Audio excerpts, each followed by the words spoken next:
Hello friends, આજે હું તમારા માટે લઈને આવી છું ડ્રાયફ્રૂટ્સ ચોકલેટની રેસીપી. ખૂબ જ ઓછા ખર્ચામાં એકદમ સરસ એવી ડ્રાયફ્રૂટ ચોકલેટ્સ ઘરના ઘરે રેડી કરીએ. ડ્રાયફ્રૂટ્સ ચોકલેટ્સ બનાવવા માટે આપણે અહીંયા મિલ્ક ચોકલેટનો ઉપયોગ કરીશું. તમે કોઈ પણ બ્રાન્ડની મિલ્ક ચોકલેટનો ઉપયોગ કરી શકો છો. હવે આપણે તેને મેલ્ટ કરવા માટે પાણી ગરમ કરી લીધું છે. પાણી ગરમ થાય એટલે ગેસનો ફ્લેમ બંધ કરી દઈશું અને તેને નીચે ઉતારી દઈશું. હવે આપણે તેની ઉપર એક બાઉલ મૂકી દઈશું અને તેની અંદર ચોકલેટ એડ કરી દઈશું. જેટલી ચોકલેટની જરૂર હોય તેટલી ચોકલેટ મેલ્ટ કરીશું અને બીજી આપણે ફ્રીજમાં સ્ટોર કરી દઈશું. ચોકલેટ આપણી મેલ્ટ થાય ત્યાં સુધી આપણે બદામને શેકી લઈએ.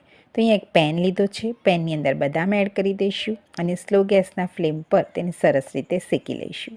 અહીંયા હું તમને એક ટિપ્સ આપીશ. જો તમારે કોઈ પણ ડ્રાયફ્રૂટ્સને એકદમ સરસ એવા ક્રિસ્પી બનાવવા હોય તો ફ્રીઝરની અંદર ડબ્બામાં પેક કરીને તેને સ્ટોર કરી દેજો અને 1 કલાક પછી તમે જો તેને યુઝ કરશો તો એકદમ સરસ એવા ક્રિસ્પી રેડી થશે. બદામને સરસ રીતે શેકીને આપણે રેડી કરી લીધા છે. સાથે ડ્રાયફ્રૂટ્સમાં અહીંયા આપણે ક્રેનબેરીનો ઉપયોગ કરીશું. આ સિવાય તમારે કોઈ પણ ડ્રાયફ્રૂટ્સ બીજા યુઝ કરવા હોય તો કરી શકો છો.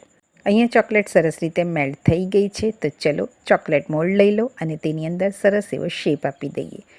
અહીંયા આપણે ચોકલેટ મોલ્ડ લીધો છે. તેની અંદર મેલ્ટ કરેલી ચોકલેટ એડ કરી દઈશું અને તેને સરસ રીતે ટેપ કરી લઈશું. સાથે આપણે તેની ઉપર ડ્રાયફ્રૂટ્સ એડ કરી દઈએ. હવે આપણે ફરીથી તેની અંદર મેલ્ટ ચોકલેટ એડ કરી દઈશું અને ફરીથી સરસ રીતે ટેપ કરી લઈશું.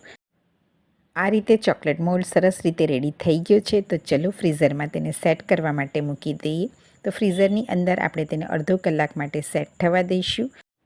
અડધો કલાક થઈ ગયો છે. આપણે ચેક કરીએ કે આપણી ચોકલેટ સરસ રીતે રેડી થઈ છે કે નહીં. તો તમે જુઓ, એકદમ સરસ એવી ડ્રાયફ્રૂટ ચોકલેટ આપણી રેડી થઈ ગઈ છે.